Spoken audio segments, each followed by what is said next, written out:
आत्महत्याग्रस्त शेतकऱ्यांच्या कुटुंबाला 1 लाख ऐवजी 5 लाख रुपये मदत देण्याचा कोणताही निर्णय राज्य सरकारच्या विचाराधीन नसल्याचं माहिती अधिकारात समोर आलंय।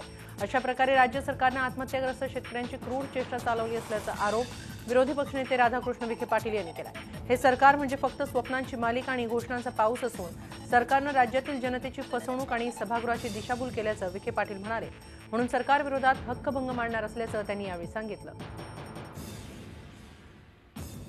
आत्महत्याग्रस्त शेतकऱ्यांच्या कुटुंबांची चेष्टा सरकारने केली आहे आणि अशा अनेक घोषणा सरकार करतंय। सरकार म्हणजे हे घोषणांचा पाऊस आणि स्वप्नाची मालिका उभा करणारे सरकार आहे आणि या पद्धतीचं खरं म्हणजे आज आत्महत्याग्रस्त शेतकऱ्यांच्या कुटुंबियांना मदत वाढवून देण्याच्या बाबतीमध्ये जो घुमजाव झालेला आहे, आम्ही आता असा निर्णय केलेला आहे विरोधी पक्षाच्या मंडळींनी आम्ही की या सगळ्या शक्यता आम्ही तपासून पाहू, कंटाळून पाहू आणि ताबडतोब सरकारच्या विरुद्ध त्यांनी राज्याच्या जनतेची फसवणूक केली आहे, सभागृहाची दिशाभूल केलेली आहे। म्हणून सरकारविरुद्ध हक्कभंग ठराव आणण्यासंदर्भात आम्ही आता विचार करतो। काळ्या दिनाच्या फेरीत सहभागी झाल्याबद्दल कर्नाटकच्या नगरविकास खात्यानं महापौर आणि उपमहापौरांना कारणे दाखवा नोटीस बजावून महानगरपालिका बरखास्तीचा इशारा दिलाय। 1 नोव्हेंबरला काळ्या दिन रॅलीत महापौर सरिता पाटील आणि उपमहापौर संजीव शिंदे यांनी तोंडाला काळ्या पट्ट्या बांधून सहभाग घेतला होता। याविषयी कन्नड संघटना आणि कन्नड प्रसारमाध्यमांनी महापौर उपमहापौर यांच्यावर कारवाई करावी अशी मागणी केली होती। सरकारनं काळ्या दिनाचा अहवाल जिल्हाधिकाऱ्यांकडून मागवला होता। जिल्हाधिकाऱ्यांनी अहवाल दिल्यावर नगरविकास खात्यानं महापौर आणि उपमहापौरांना कारणे दाखवा नोटीस बजावली आहे। समर्पक उत्तर न दिल्यास कारवाईचा इशारा देण्यात आला। कोल्हापुरात कागल हायवेवरच्या कोगनोळी नाका इथं शिवसैनिकांनी आंदोलन केलं। शिवराज संभाजीनगर बस स्थानकावर कर्नाटक डेपोच्या बसला काळं फासून जय महाराष्ट्र लिहून आगारातून एसटी बस परतवून लावल्या। खामगाव आदिवासी आश्रमशाळेतील बलात्कार प्रकरणी आणखी 4 आरोपींना अटक करण्यात आली आहे। हे 4ही आरोपी शाळेचे कर्मचारीच आहेत। यानंतर या प्रकरणी अटक करण्यात आलेल्या आरोपींची संख्या 15वर पोहोचली आहे। यामध्ये मुख्य आरोपी इतुसिंग पवार आणि संस्थाचालक, शिक्षक आणि कर्मचाऱ्यांचा समावेश आहे। यापैकी 11 जणांना 10 नोव्हेंबरपर्यंत पोलीस कोठडी सुनावण्यात आली। दरम्यान राज्य महिला आयोगाच्या अध्यक्षा विजया रहाटकर या घटनास्थळी पोहोचल्या। बलात्कार प्रकरणाची राज्य सरकारनं गंभीर दखल घेतली। या प्रकरणी शुक्रवारी रहाटकर यांनी मुख्यमंत्र्यांची भेट घेऊन झालेल्या प्रकाराबद्दल माहिती दिली। त्यानंतर मुख्यमंत्र्यांनी तातडीनं महिला आयपीएस अधिकाऱ्याच्या अंतर्गत चौकशीचे आदेश दिले। तर एसआयटी स्थापन करण्यात आली असून नागपूरच्या सीआयडी प्रमुखही चौकशीसाठी बुलढाण्याला जाणार असल्याची माहिती पोलीस महासंचालक सतीश माथुर यांनी दिली। गंभीर असा विषय आहे। आज मी या ठिकाणी शाळेला भेट दिली आहे आणि मला असं जाणवलंय की इथं अनेक सुविधांची कमी आहे, अभाव आहे इथं आणि अशा परिस्थितीमध्ये मुलींनी राहणं हे त्यांच्या सुरक्षे दृष्टीने बिलकुलच योग्य नाही अशी स्थिती या ठिकाणी मला दिसते आहे। या प्रकरणामध्ये पोलिसांचा आपला तपास चालू आहे। आतापर्यंत 15 लोकांना त्यांनी आपल्या ताब्यामध्ये घेतलेला आहे। त्याच्यासोबतच ज्या इथं मुली शिकत होत्या त्यांच्याशी सगळ्यांशी संपर्क करणं चालू आहे आणि त्या मुलींना कोणाला त्रास तर झालेला नाही ना याच्याबद्दल सुद्धा माहिती घेणं चालू आहे।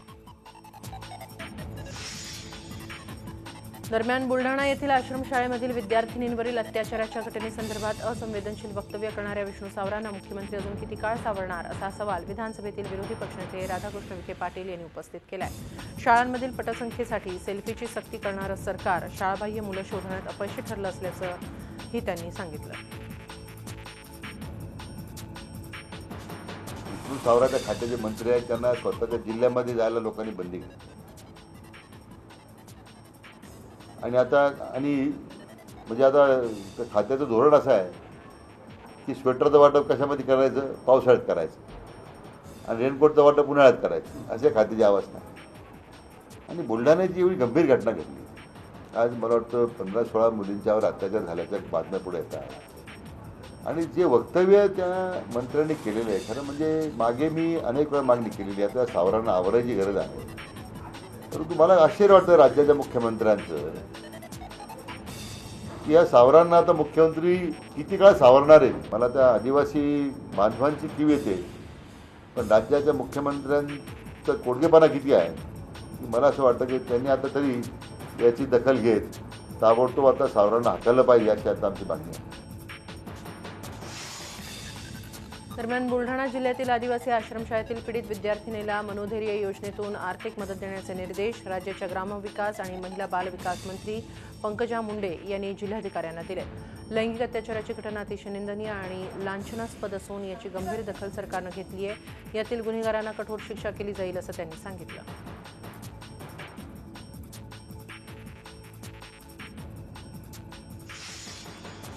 गृहराज्यमंत्री दीपक केसरकर यांनी बुलढाणा बलात्कार प्रकरणाचा तीव्र निषेध केला आहे। हा खटला फास्ट ट्रॅक कोर्टात चालवून गुन्हेगाराला कडक शिक्षा होईल असं ते म्हणाले।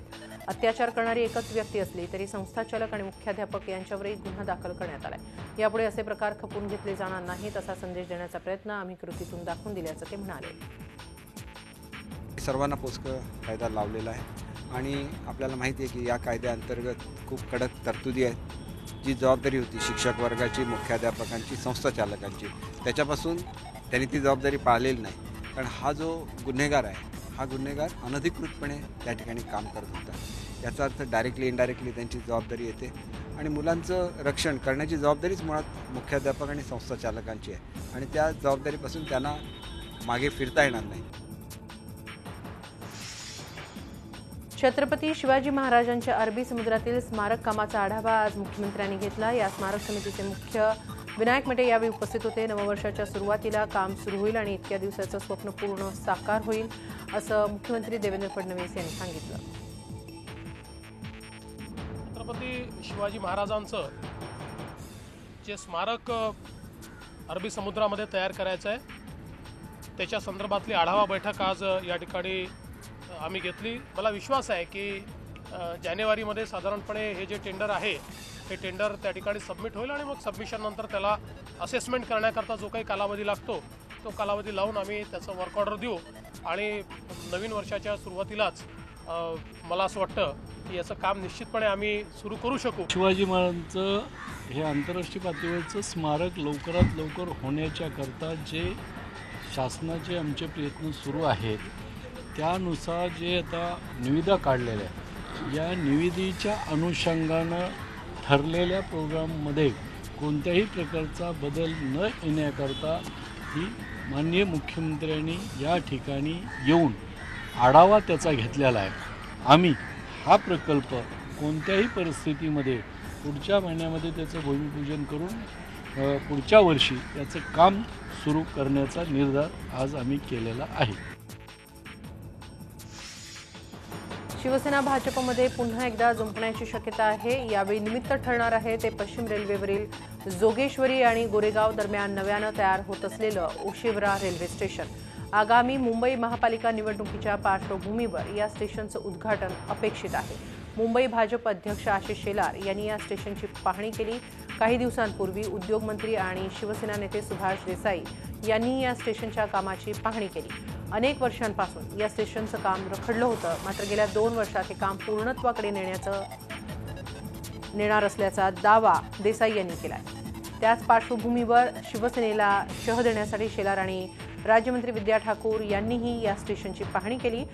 त्यामुळे स्टेशनच्या नावाचा वाद सुरू असतानाच ओशिवरा रेल्वे स्टेशनवरून शिवसेना भाजपमध्ये श्रेयाची लढाई ही सुरू झाली आहे।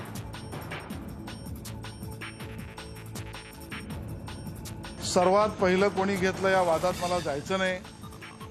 हे काम विकासाचं काम आहे त्यामुळे सगळ्यांनी मिळून केलं पाहिजे ही आमची अपेक्षा आहे। पण तरी पुढे कोण असं म्हणायचं झालं तर स्थानिक आमदार विद्या ठाकूरजी यांनी त्याआधीच या स्टेशनवर अधिकाऱ्यांबरोबर मंत्री म्हणून बैठक घेतली आणि त्यानंतर काही लोक जागे झाले। श्रेयात आम्हाला पडायचं नसलं तरी जनतेसमोर सत्य मांडणं आमचं काम आहे की आज ओशिवरा येथे राम मंदिर स्टेशन हे केवळ देवेंद्र फडणवीस, नरेंद्र मोदी आणि सुरेश प्रभूजींनी दिलेल्या गतीमुळे होत आहे।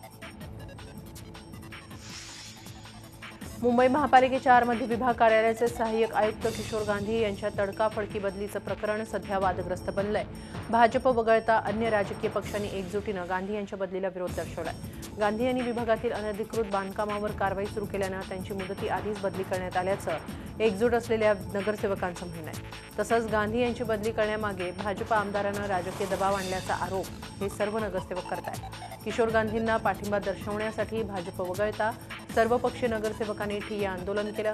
नवी मुंबई महापालिका आयुक्त तुकाराम मुंढे यांच्या पाठीशी उभे राहिलेल्या मुख्यमंत्री देवेंद्र फडणवीसांनी गांधी यांच्या पाठीशी उभं राहावं, त्यांच्या बदलीचे आदेशही रद्द करावेत अशी मागणी आंदोलनकर्त्यांनी केली. मागणी मान्य न झाल्यास नव्या नियुक्तीवर आलेल्या सहाय्यक आयुक्तांना पदभार स्वीकारू देणार नाही असा इशाराही देण्यात आला आहे.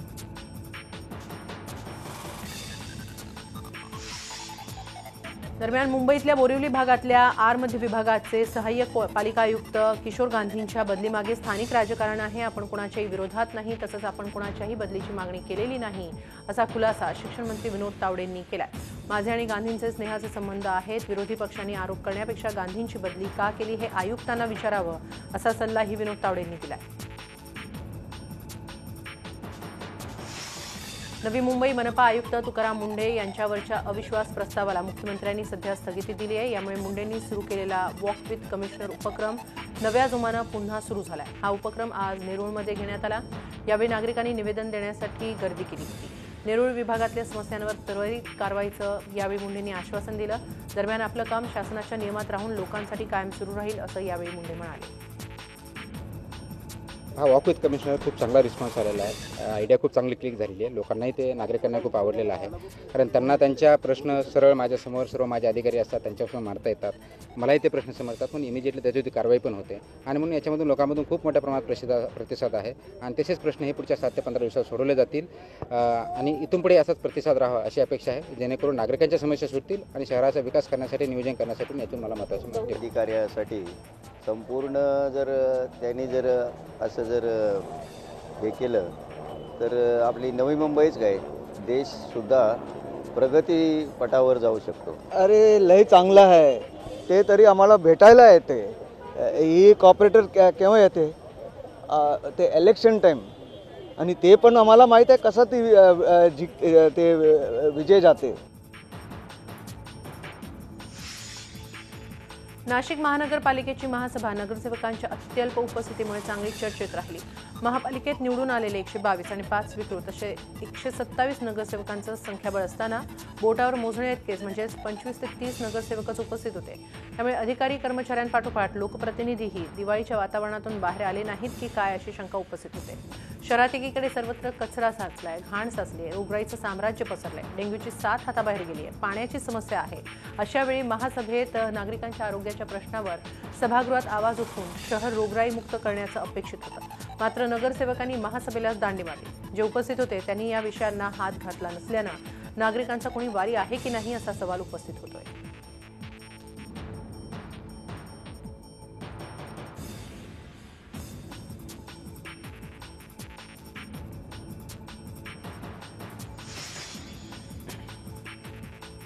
कुत्र्याची शिकार करण्याच्या नादात बिबट्या चक्क शौचालयात शिरला आणि शौचालयाचं दार अचानक बंद झाल्यानं रात्रभर कुत्रा आणि बिबट्या शौचालयात अडकले. शौचालयाचा दरवाजा बंद झाल्यामुळे बिबट्या आणि कुत्रा दोघंही घाबरले आणि दोघांनी शौचालयात गुपचूप बसून राहणंच पसंत केलं. सकाळी घराचे मालक मनोहर सुर्वे यांनी शौचालयाचं दार उघडलं आणि बिबट्या आणि कुत्र्याला बघून सुर्वेंची परिस्थिती पळताभुई थोडी झाली आणि त्यांनी त्वरित शौचालयाचा दरवाजा बंद केला. गावचे सरपंच आणि पोलीस पाटील यांना त्यांनी खबर दिली. पोलीस पाटलांनी वनविभागाला बोलवलं. वनविभागाची टीम घटनास्थळी दाखल झाली आणि त्यांनी शौचालयाचा वरचा भाग फळ्यांनी बंद केला आणि खालच्या भागाला पिंजरा लावला. शौचालयाचा दरवाजा उघडताच अडकलेला बिबट्या पिंजऱ्यात येऊन जेरबंद झाला.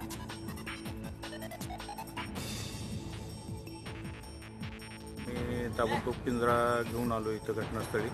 पिंजरा आणून त्या बिबट्याला पिंजरा दरवाजाला लावला आणि त्याच्या वरचा दरवाजाचा भाग फळ्यांनी पॅक केला. त्यानंतर दरवाजा ओपन केला असता पिंजऱ्यात बिबट्या ताबडतोब आला. मी बघण्यासाठी गेलो असताना त्या कुत्र्याला वाघाने पकडून ठेवलं होतं. दरवाजा उघडायला गेलो तर बघितलं आतमध्ये बिबट्या आहे. त्या बिबट्याला समजून मी आतमध्ये कडी लावून त्याला बंद करून घेतला आणि सरपंच, आमच्या गावचे सरपंच आणि पोलीस पाटलांना खबर दिली की असं आहे. त्यांनी पोलीस प्रशासनाला बोलून वन विभागाला बोलून त्यांना पकडून नेलेलं आहे.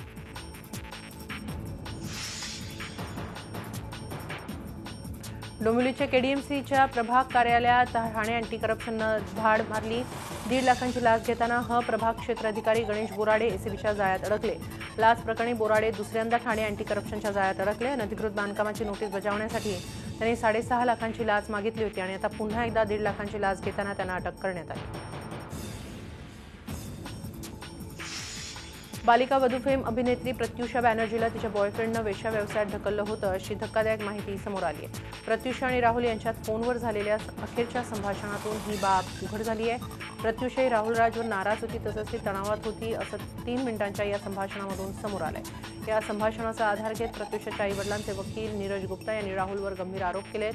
राहुल हा प्रत्युषाला वाईट काम करण्यासाठी भाग पाडत होता असं गुप्ता यांनी म्हटलंय. राहुल राजवर प्रत्युषाला आत्महत्येस भाग पाडल्याचा आरोप आहे. त्या आरोपाखाली त्याला अटकही झाली होती, मात्र सध्या तो जामिनावर बाहेर आहे.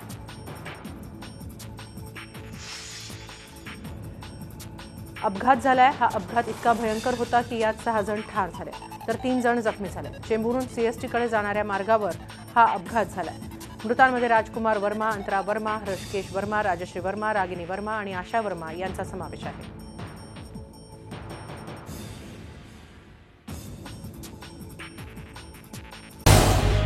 झी 24 तास रहा एक पाऊल पुढे.